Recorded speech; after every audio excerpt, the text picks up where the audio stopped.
नमस्कार.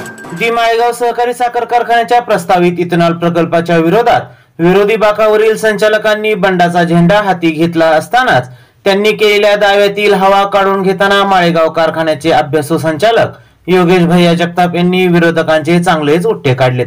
यावेळी त्यांनी विरोधी संचालक हे अर्धवट माहितीच्या आधारे बोलत असून अर्धसत्य सभासदांसमोर मांडत असल्याचा दावा देखील केलाय. दरम्यान ज्येष्ठ संचालक चंद्रांना तावरे निवडून आलेल्या संचालकांना हिनवून कारखान्याच्या 22,000 सभासदांचा अवमान करीत असल्याचा दावा देखील केलाय. यावेळी त्यांनी 240 व 500 KLPD इथेनॉल प्रकल्पाचे फायदे तोटे या संदर्भात सविस्तर माहिती दिली. चला तर पाहूया काय म्हणतायत ती माळेगाव सहकारी साखर कारखान्याचे संचालक योगेश जगताप. 240 आमचं मत आहे आणि 500 त्यांचं मत आहे. 500 हे त्यांचं मत आहे, 240 हे आमचं मत नाही. BSIने जो आदेश दिला, BSIने जो अभ्यास केला, सध्या परिस्थितीचा सगळा विचार करता 240 योग्य राहील असं BSIने आम्हाला सुचवलं. आमचा आग्रह कधी 240चा नव्हता. सुरुवातीच्या काळात जर बापू आपल्याला आठवत असेल तर आपण 4 लाखाला DPR तयार करण्यासाठी विनंती केली. कालांतराने BSIने सांगितलं की 240 वर तुम्ही थांबलेलं बरं राहील.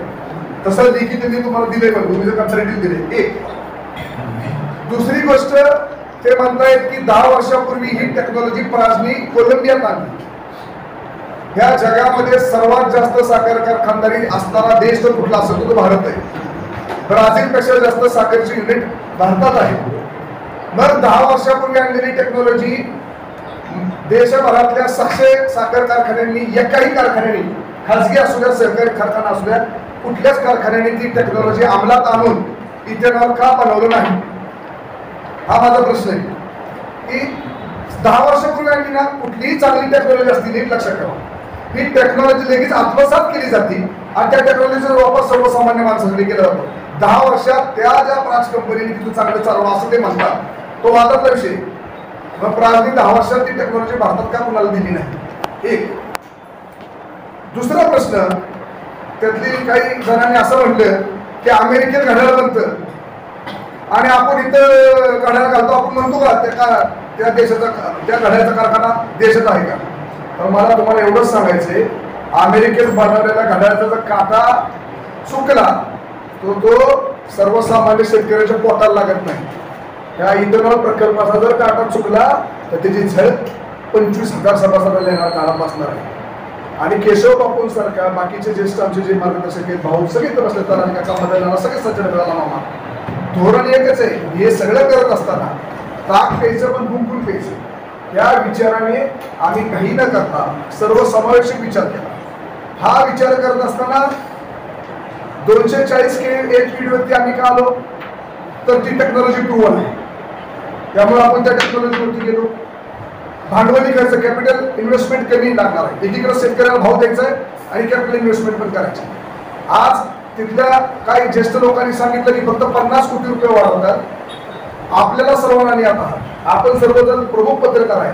अशाच पद्धतीने गेल्या 5 वर्षापूर्वी भूलथापा मारल्या आणि 2 शब्द प्रयोगाचा वापर केला की कुठल्याही प्रकारची कोशिश न देता सभासदांचा आणि एक्सपान्शन आणि मॉडर्नायझेशन करणार आहे.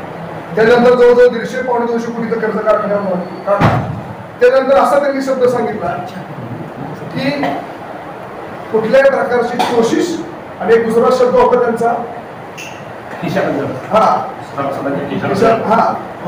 बसून न देता आम्ही हे सगळं करणार आहे. केलं का त्यांनी? ते नेहमी अर्धवट आकडे लपवतात आणि अर्धवट आकडे पत्रकारांसोबत, शेतकऱ्यांसोबत बोलतात. याचंच एक उदाहरण आज तुम्हाला देतो. धुमाळ समिती पत्रकार लाईव्ह पाहिली, त्यांनी आपल्याला सांगितलं की जर का 5 लाखाला आपण गेलो, मल्टीप्लेक्सर न जाता आपण जर 5 लाखाला गेलो पेपर टेक्नॉलॉजीने, तर साधारणतः 13 कोटी रुपयाचा भाग्यास वाचेल. बरोबर आहे? धुमाळ सर आश्चर्यचकित झाले, ते सभासद ते लगेच म्हणले बाबा एवढं सगळं चालत असताना म्हणून का असं होतंय. दुसरं उदाहरण त्यांचं दिशाभूल करायचं. दुसरं, आता एक पहिले तुम्हाला सांगितलं बॉयलर चेक आहे का, त्यांनी काय केलं हे करत तुम्हाला काय सांगितलं त्यांनी की 13 कोटी रुपयाची बागेची बचत होती. पण हे त्यांनी सांगितलं का की बागेत सेव्हिंग करत असताना दररोज 4.5 मेगावॅट एक्सपोर्ट वीज आपली कमी होणार आहे. 4.5 मेगावॅट जर वीज एक्सपोर्ट कमी केली, 160 दिवस जर कारखाना चालला, तर साधारणतः 12 ते 13 कोटी रुपयाचं नुकसान भाग्यश्रीमुळे आपल्याला होणार आहे, म्हणजे इकडे फायदा जिथं फायदा होतोय ते सांगायचं, बाकीची माहिती अर्धवट ठेवायची. अशाच पद्धतीने त्यांनी याच मंडळींनी राजकारणासाठी त्यांनी आपल्याला ज्या वेळेस पहिल्यांदा 4.5 वर्षापूर्वी लाला मामा, हे उदाहरण मला लाला मामांनी आणि आमच्या चुलत्यांनी सांगितलं, त्यावेळेस ते संचालक होते. त्यावेळी कारखान्याचं मॉडर्नायझेशन करायचं ठरलं. पहिले 71 कोटी जो नफा झाला तो वापरायचा था. हा करत असताना त्यांनी मॉडर्नायझेशन मध्ये काय, जे सर्वात अत्याधुनिक वस्तू मार्केटमध्ये उपलब्ध ती घ्यायची. ती न घेता त्यांनी सुरुवातीला पहिला काय खरेदी केली, तर बॉयलरची खरेदी केली. बॉयलरची खरेदी केली. सकाळी बॉयलरचं टेंडर झालं आणि संध्याकाळी बॉयलर कारखान्याच्या गेटवर आला त्याच दिवशी. हे जगातलं पहिलंच उदाहरण त्यांनी केलं. हे करत असताना 67 किलोग्राम पर सेंटीमीटर स्क्वेअरचं जे त्यांनी बॉयलर घेतला, त्यातून नुकसान काय झालं? त्यातून नुकसान असं झालं की आज आपल्याला 1 युनिट वीज निर्मिती करायला 6.5 किलो स्टीम लागते.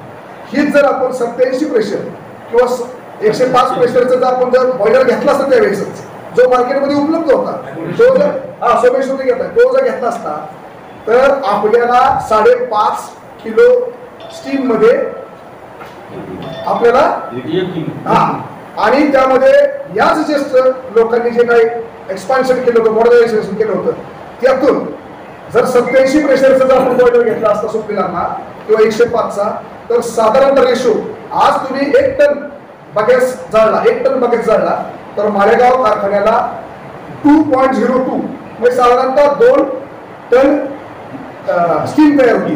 पण ही जर का हाय प्रेशरचा घेतला असता तर आपल्याला 1 टन बगॅस जाळल्यानंतर 2.5 टन स्टीम मिळाली असती.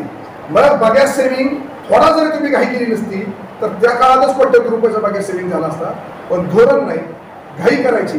आणि सहकार ऐका ना, आणि ऐका त्यांचं दुसरं एक काय म्हणणे, एक तुम्हाला उदाहरण सांगतो. हे 5 लाखाचं करत असताना 4 लाख ते सीझन मध्ये चालवणार, म्हणजे पूर्ण कॅपॅसिटीने चालणार का? आणि हे जे 90 आपला 1008चं अस्तित्व आहे ते ऑफ सीझनला चालवणार, म्हणजे पूर्ण क्षमतेने चालवायचं का?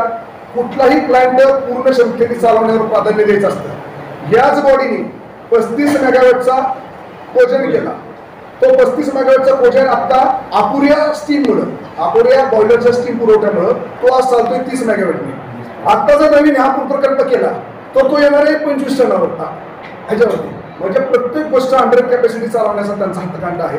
हिशोब देत असताना नेहमी अर्धवट माहिती द्यायची, अर्धवट माहितीच्या आधारे बोलायचं.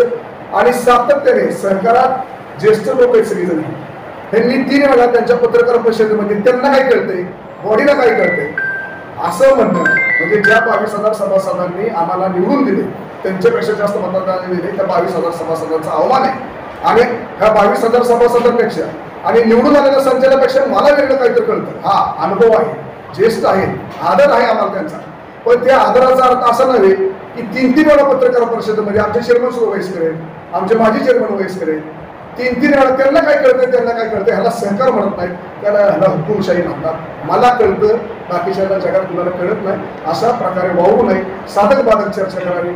त्यांच्यापेक्षाही जास्त अभ्यास गेल्या 5 वर्षात आम्ही केलेला आहे. आम्हालाही थोडंसं त्यांच्या एवढा अनुभव एवढा कळत नसेल. आणि शेवटी हा अभ्यास कसा होतो, गेल्या 40-45 वर्षात त्यांनी संचालक राहिल्यानंतर तो जो अभ्यास करण्यात आला आम्हाला त्यांच्याबद्दल. आम्ही 5 वर्ष थोडं त्यांच्या पाठीमागे त्यांच्या त्रुटीची आहेत. गेल्या 5 वर्षात अर्धवट माहिती द्यायची, घाईने निर्णय घ्यायचे, त्यांच्या घाईच्या निर्णयामुळे आणि अर्धवट अभ्यासामुळे ह्या सभासदांचं प्रचंड मोठं नुकसान झालंय. शेवटी बोलताना ते असं वाक्य वापरले त्यांनी की 7.5 लाखाचं जर मी प्लांट एक्सपान्शन केलं नसतं तर एवढं क्रशिंग झालं असतं. एकदम बरोबर आहे. त्यांनी जेव्हा 7.5 लाखाचं क्रशिंग 7.5 हजाराचं क्रशिंग जर प्लांट टाकला, त्या 4 वर्ष कारखाना त्यांच्या ताब्यात असताना त्यांना 7,500 कॅपॅसिटी विश्व कारखाना चालवता आला नाही.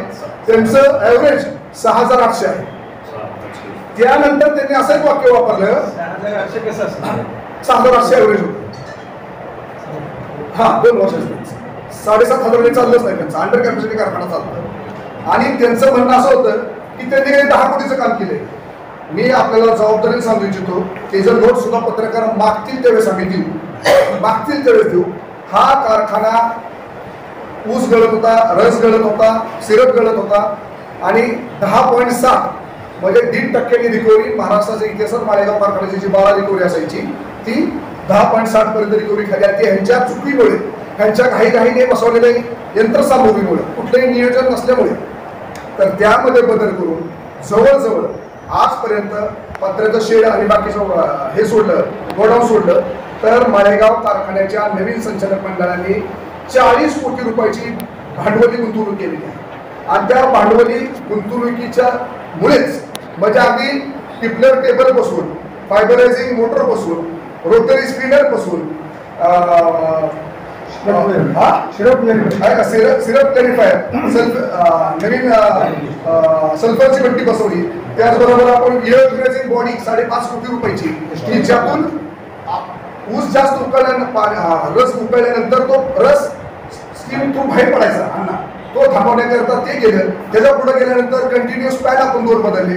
आता आपल्या कंटिन्युअस सेंट्रिफ्युगल 2 आपण टाकले. आता कंटिन्युअस पॅनचा पण टेंडर काढलेला आहे आणि सर्व प्रोसेसला जे 2 पॅन आहेत ते पॅन देखील बदलले. त्याच्या पुढे गेल्यानंतर हॉपर बदललं, सायलर बदललं. म्हणजे तुम्हाला सांगतो पूर्ण कारखाना सशक्तीकरण करण्यासाठी जो उभारलेला कारखाना त्या अगदी पायपा जिथं जिथं चुकीच्या निकृष्ट दर्जाच्या होत्या त्या पायपा देखील बदलल्या आणि 40 कोटी रुपयाचं भांडवली गुंतवणूक आदरणीय भाऊंनी, आदरणीय केशवबापूंच्या नेतृत्वात झाल्यानंतर आज कारखाना त्यांचा 6,800 ते 7,000 टनांनी चालणारा कारखाना आज आम्ही 9:30 पावणे 10 पर्यंत चालवतो. ह्याचं श्रेय आत्ताच्या बॉडीला निश्चितपणे दिलं पाहिजे. एकीकडे ते म्हणतायत की हा कारखाना जर 10,000 टनांनी जोरात चालला तर 107 दिवसाला एवढं कॅपॅसिटी बिल केवढं होईल. म्हणजे काका जर कारखाना 10,000 टनांनी जर 107 दिवस चालवायचा असला तर 16 लाख कशी करावं लागेल, तेवढा ऊस आपल्याला उपलब्ध होणार.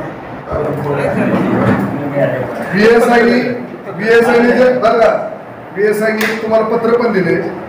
बीएसआयने टू द मॅनेजिंग डायरेक्टर पत्र दिले. Subject presentation for expansion of existing 90 KLPD distillery plant to 240 KLPD or 500 KLPD based on sugarcane syrup to produce ethanol. 500. Dear sir, this has reference to the letter number amuk dated 15 July 2024. We have prepared comparative statement for expansion of existing 90 KLPD distillery plant to 240 or 500 KLPD based on sugarcane syrup in season and 90 KLPD based on B heavy molasses in off season to produce ethanol. We have presented all about data to the board of directors, work manager and distillery manager of Malegaon SSK Limited at VSI on 18 July 2024. From the data 240 KLPD distillery, existing 90 KLPD and new 150 KLPD steam route उल्लेख केला त्यांनी त्यात seems to be economically feasible. व्यवहार्य आहे. The detailed comparative statement is enclosed here within for your reference. आता 240 हा 5 लाखापेक्षा कसा फायदाच आहे ह्याचा सर्व डाटा हा डाटा आम्ही काढला नाही. हा डेटा 3650 हा ब्रेक इव्हन पॉईंट आहे. 3650च्या वरती साखर जर गेली तर आपल्याला इथे परवडत नाही. अगदी प्लेज लोन सगळं ऍड केलं 3650 हा अख्ख्या साखर उद्योगामधला मापदंड आहे. 3650च्या पुढे गेले की इथं परवडत नाही. आज आम्ही माळेगाव कारखान्याची साखर 3655 3680 पर्यंत 37 आपण साखर लॅब झाली तरी चालेल. बघा दोन्हीकडे कसे बोलतात. साखर लॅब झाली तर चालेल, त्याचा फायदा उद्या आपल्याला होईल. साखर लॅब सुरू द्या हे रंजन काका ऑफिशियली सगळ्या सातत्याने सांगताय की खाजगी कारखानदारी मोठं इथेनॉल प्लांट टाकते. आपल्याला काय हरकत आहे तर खाजगी कारखान्यांनी ज्यांनी इथेनॉल प्लांट मोठे टाकले, शेजारचा बारामती असू द्या किंवा इथे कुठले 2 शुगर असू दे, कुठले असू दे, शेजारचा स्वराज असू दे, ह्यांची प्रत्येकाची कॅपॅसिटी ही 20-20 हजार टनाची capacity. 20,000 ton 25,000 ton daily crushing करणारे कारखाने हे काय सांगतायत की खाजगी कारखाने मोठे डिस्टिलरी करतायत आणि आपण काय करू नये. पण हे करत असताना खाजगी कारखाने आपल्यापेक्षा दुप्पट अडीचपट जास्त कृषी करतायत. म्हणजे सातत्याने एकच गोष्ट अर्धवट बोलायचं आणि अर्धवट माहिती द्यायची. अंबालिकाला पण चालू आहे. पण एक लक्षात ठेवा, अंबालिकाला 500चं चालू आहे. मागच्या वर्षी त्यांनी एक्सपान्शन केलं, कोट्यवधी रुपयाची गुंतवणूक केली आणि मागच्या वर्षी केंद्र शासनाचं धोरण बदललं. केंद्र शासनाच्या एका धोरणा बदल्यामुळं साधारणतः 150-200 कोटी रुपयाची भांडवली गुंतवणूक करून त्यांचे बुक्स नेगेटिव्ह मध्ये गेले. कारण मागच्या वर्षी त्यांना एकही लिटर इथेनॉल त्या नवीन प्रकल्पातून उभा करता आला नाही. आता झालं काय तुम्हाला सांगतो. केंद्र शासनाने 22-23ला जेव्हा हे धोरण उघड केलं, ओपन केलं, धोरण ओपन केल्यानंतर त्या काळी शुगरमधून जे डायव्हर्ट झालेलं इथेनॉल होतं ते साधारणतः 480 कोटी लिटर, बरोबर का, 480 कोटी लिटर इतकं साखर इंडस्ट्रीने इथेनॉल गव्हर्नमेंटला दिलं. म्हणजे गव्हर्नमेंटच्या ऑइल कंपन्यांना दिलं 480 लिटर. मागच्या वर्षी अचानक एक दिवशी सहकार मंत्र्यांनी एकंदरीत देशाचा चांगला विचार केला असेल, खायचा विचार केला असेल, कंझ्युमरचा, एका दिवसात धोरण बदललं. आता ते धोरण बदलल्यामुळं मागच्या वर्षी आजपर्यंत ह्या तारखेपर्यंत साधारणतः 250 कोटी लिटर IOC कंपनीला गेले आणि साधारण शिल्लक 20-25 कोटी असेल. म्हणजे 250 कोटी पर्यंत या वर्षी जाईल. याचाच अर्थ सरकारच्या एका धोरणामुळे 200 कोटी रुपये 200 कोटी लिटर एका वर्षाचं कमी होत असेल तर लक्षात ठेवा, अशीच लवचिक धोरण सरकारने इथून पुढे वापरलं गेली तर किती मोठं नुकसान येणाऱ्या काळात आपल्याला होईल. हे करत असताना देशातले आपले सर्वांचे केंद्रीय मंत्री, सहकार मंत्री अमित शहा यांनी असं सांगितलं की साधारणतः कोटी लिटर जर 20% ब्लेंडिंग करायचं असेल, 20% जर पेट्रोलमध्ये इथेनॉल मिसळायचं असेल तर 1700 कोटी लिटर आपल्याला लागणार. यापैकी ते म्हणले 1000 कोटी लिटर हे कारखानदारीकडून आम्ही घेऊ शकतो. पण कधी, जेव्हा त्यांनी असं म्हणलं नाही की या वर्षी मी धोरण जाहीर करतो, किंवा काल त्यांनी जेव्हा एक्सेस शुगर केन असेल, एक्सेस शुगर मार्केटमध्ये असेल त्यावेळेस ते तसं धोरण त्यांनी केलेले. त्याचबरोबर या वर्षी साधारणतः 35 लाख 2 वर्षापूर्वी 35 लाख टन साखर ही इथेनॉलकडे डायव्हर्ट झाली. त्याच्यामुळे 480 कोटी लिटर आपल्याला इथेनॉल मिळालं. या वर्षी म्हणजे 2 वर्षापूर्वी 35 लाख किती, या वर्षी सरकारचं धोरण आहे की 40 लाख करायचं डायव्हर्ट. तरी देखील ते डायव्हर्जन करत असताना कुठल्या कारखान्याला किती कोटा देणार किंवा हे धोरण कसं आम्ही शिथिल करणार ह्याची कुठली ट्रान्सपरन्सी सेंट्रल गव्हर्नमेंटकडून अजून आली नाही. आणि हे धोरण जरी ह्या वर्षी डिसेंबर मध्ये केलं तर पुढच्या वर्षी हे धोरण असंच राहील का याची गॅरंटी आपल्याला पूर्व अनुभवावरून देता येत नाही. भैया, त्यांचं म्हणणं असं आहे की 500 LPDचा जर प्रोजेक्ट केला तर सभासदांना 300 ते 400 रुपयाचा बेनिफिट एक्स्ट्रा मिळणार आहे टनाला. प्रति 400 होते. हां, तर आपल्याकडे नेमकी काय अडचण आहे? 500 LPDचा करायला अडचण काय आहे आणि आपला जो 240 LPDचा होणार आहे त्यातून सभासदाला किती फायदा होणार आहे? ऐका, ह्याच्यामध्ये डाटा दिलेला आहे आणि किती कारखान्याला फायदा होतो सगळं डिटेलमध्ये. 400 केलं आणि 500 केलं तर आपलं 250 केलं तर 250 नी सुद्धा सभासदांना 2 पैसे जास्तीच मिळणार आहे. 500 केल्याने एक रिस्क राहते, जी रिस्क योग्य आहे का? शेवटी 500 KLPD सीझन मध्ये करत असताना 7,000 ते 7,500 ऊस हा इथेनॉल डायव्हर्ट आणि फक्त 3,000 आपल्याला साखरेला राहतोय. आणि हे जर आपण केलं तर लक्षात ठेवा, फार तर फार ऑफ सीझनला 20,000 ते 25,000 मेट्रिक टन आपल्याला पॉलिसीस आहे. म्हणजे 90,000 टनी 90,000 लिटरचा जो आपला ऑफ सीझन मधला डिस्टलरी ती देखील पूर्ण क्षमतेने 100 दिवस सुद्धा चालते का ह्याची गॅरंटी नाही. दुसरा एक प्रश्न असा आहे की आपल्या कारखान्याचं एक्सपान्शन झालेलं आहे, बरोबर. आता इथेनॉल प्रकल्प येतोय आपला 240चा जरी असला तर साखरेच्या उत्पादनावरती किती परिणाम होणार त्याचा? ऐका 240 केला तर निश्चितपणे मदत नाही सांगितलं त्यापर्यंत थोडाफार होईल, पण 9.5 ते 10,000 आपल्याला 10,000 उती आपल्याला मिळेल आणि उर्वरित त्याचा आपल्याला इथेनॉल काढता येईल. इथेनॉल काढता येईल जवळपास 5.5 कोटीला किती 5.5 कोटी लाख लिटर त्या ठिकाणी आपल्याला उत्पादन मिळेल. दुसरी गोष्ट 9.5 लाख क्विंटल ते 10 लाख क्विंटल साखर उत्पादन आपलं होईल आणि जवळपास 14 मेगावॅटनी त्या ठिकाणी एक्सपोर्टला जाईल. ते म्हणतात तसं जर केलं तर 4 लाख कोटी साखरेचं उत्पादन होईल.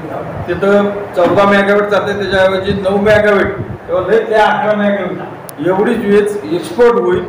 आणि अशामुळं आणि आपला हा प्लॅन्ट आहे तो ऑफ सीझनमध्ये सुद्धा जवळपास 2.5 ते 3 महिने चालणार आहे. कोणचा ह्या पद्धतीने गेलो तर ते म्हणतात त्या पद्धतीने फक्त सीझन आणि लयत लय एका दुसरा महिना अन्यथा चालू शकत नाही, कारण बघा सेव्हिंग काही होत नाही.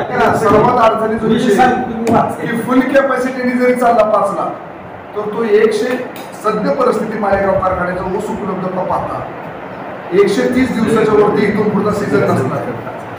हा अडचणीचा आणि व्यवहारात न बसणारा विषय पत्रकार परिषदेमध्ये की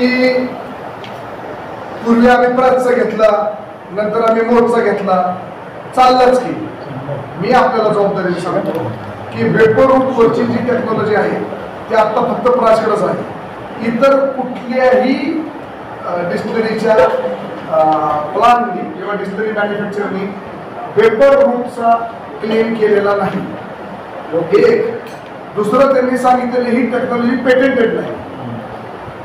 ही टेक्नॉलॉजी पेटेंटेड आहे का पेटेंटेड नाही याचा विषय माझा अजून तेवढा अभ्यास झालेला नाही, पण आपल्याला जबाबदारी सांगतो की प्रास सोडून कुठल्याही कंपनीने ही टेक्नॉलॉजीनी डिस्टिलरी आम्हाला करता येते म्हणून प्रपोजल VSI इस्माकडे म्हणजे इंडियन शुगर मिल असोसिएशनकडे गव्हर्नमेंटकडे की ही टेक्नॉलॉजी आमच्याकडे आहे ना, ह्या टेक्नॉलॉजीवरती डिस्टिलरी करण्यासाठी आम्हाला इथून पुढच्या काळात परवानगी मिळावी असं कुठल्याही एका कंपनीचं ऍप्लिकेशन VSI इस्मा गव्हर्नमेंट एजन्सीजकडे आलेलं नाही. त्याच्यावर मी 100% तसंच या संबंधित लोकांनी जी काही माहिती साखर आयुक्तांकडे दाखल केली की प्राजनी तयार करून दिलेले आकडेवारी आणि फिगर्स त्यांच्याकडे होते. ते फिगर्स प्राजनी देत असताना प्राजनी फक्त डिस्टिलरीसाठीच ते फिगर्स दिलेले, साखर कारखान्याच्या अनुषंगाने ते फिगर्स शुगर केन हा धरलंच नाही, म्हणजे शुगर प्रोडक्शन धरलंच नाही. फक्त इथेनॉलच्या हिशोबाप्रमाणे त्यांनी तो जो काही रिपोर्ट प्राजनी दिलेला आहे. आणि आपल्याला जबाबदारी सांगतो की हे मोनोपोलाइज एकाच कंपनी आणि कुठल्याही सहकारातला माणूस असेल किंवा कुठलाही एक कारखानदारी चालवणारा चालक असू द्या, हा एका कुठल्या कंपनीच्या ऍडवाइसवरती कुठल्या कन्क्लुजनला येत नाही. आपण सुद्धा घेताना 3-3, 4-4, 5-5 टेंडर घेतो. अशा प्रकारे संबंधित पुढच्या लोकांना नियम आहे कमीत कमी 3 टेंडर आले पाहिजे. फक्त प्रासची सल्ला का घेतला, राहिला विषय प्रासचा, तर प्रास ही नामांकित कंपनी आहे का? आहे. प्रासचे युनिट चांगले आहेत का? डिस्टिलरीचे आहेत. पण प्रासचे अनेक युनिट आजारी देखील आहेत. प्रासने अनेक असे प्रयोग, विविध प्रयोग प्रासने या भारतात केलेले आहेत. एक उदाहरण सांगतो की आदरणीय साहेबांनी आम्हाला सांगितलं की येणाऱ्या काळात बायोगॅस हे पुढचं तुमचं उपपदार्थ असलं पाहिजे आणि माळेगावने त्याच्यासाठी पुढाकार घ्यावा. आम्ही गेल्या 4 वर्षापूर्वी सर्वच संचालक मंडळ आम्ही मुझफ्फरनगरला गेलो, जिथं प्राजने वॉटर स्क्रबिंग टेक्नॉलॉजीने एक मोठा CBG प्लांट 450 कोटी रुपयाची गुंतवणूक केली होती. असं आज 5 वर्ष झाले त्यातून एकही म्हणजे केजी CBG गॅस 450 कोटी रुपयांना प्राजला काढता आलेला नाही. म्हणजे प्राजचा तो प्रकल्प फेल गेला नाही. प्राजने नांदेडमध्ये मला ते माहित नाही कुठला करणार तिथे ग्रेन बेस डिस्टिलरी केली होती. तिथे देखील अनेक अडचणी आल्या. म्हणजे मी प्राजला कमी लेखत नाही, प्राज डिस्टिलरीमध्ये चांगली, पण प्राजने जिथं जिथं नाविन्यपूर्ण टेक्नॉलॉजी आणायचा प्रयत्न केला आहे ह्या फेल झालेल्या आहेत. आणि ह्या फेल झालेल्या टेक्नॉलॉजीचा आम्ही सर्वजण साक्षीदार. आणि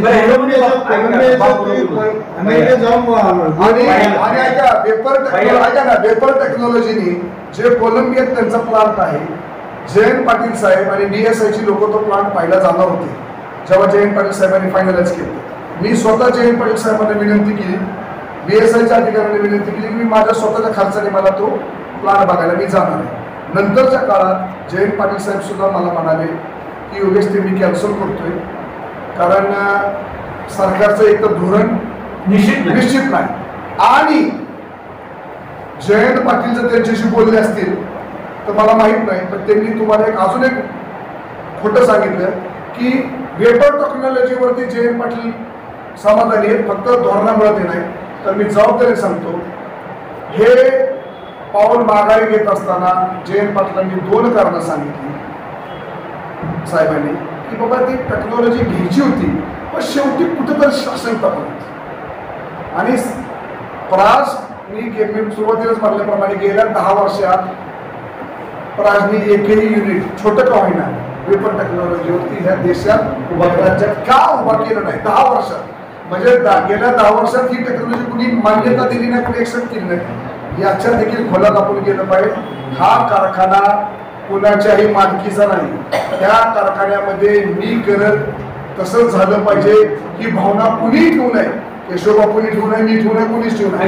या कारखान्यामध्ये 25,000 सभासदांचा प्रपंच करत असताना 2 पावलं सावकाश टाकून जे काय आपल्या समोर चांगलं दिसते, जे काय आपल्या समोर शाश्वत टेक्नॉलॉजी आहे, त्या टेक्नॉलॉजीने जाऊन हा सर्व निर्णय केशवबापूंनी देण्यात सांगितले. मी ज्यांनी आतापर्यंत एक्सपान्शन केले 5 लाखाच्या प्रायव्हेट कारखाने, त्यांनी प्रोसेसमध्ये एक सांगतो, अजून एक खर्च नवीन वाढलेला आहे, तो निदर्शनास आलाय की त्यांनी सल्फरिडिफिकेशन टेक्नॉलॉजी, सल्फर फ्री सिरप तयार करण्यासाठी सल्फरिडिफिकेशन मध्ये पूर्ण सल्फर काढून घ्यायचा आणि जे सिरप पुढे जायचे, जे ज्यूस पुढे पाठवायचा आहे तो 100% सल्फर फ्री पाठवला तरच तो प्लांट नीट चालतोय. नाहीतर वर्ष 1.5 वर्षांनी पूर्ण तिची जी यंत्रणा आहे ती सल्फरमुळे खराब होती. कंपल्सरी 20 कोटी रुपयाचा खर्च आता इथून पुढच्या काळामध्ये ज्यांना 5 लाखाच्या डिस्प्ले मोठ्या करायच्या सिरप बेस्ट आणि ज्यूस बेस्ट, त्यांना सल्फरिडिफिकेशन 20 कोटी रुपयाचा अधिक भर खर्च वाढ होणार आहे.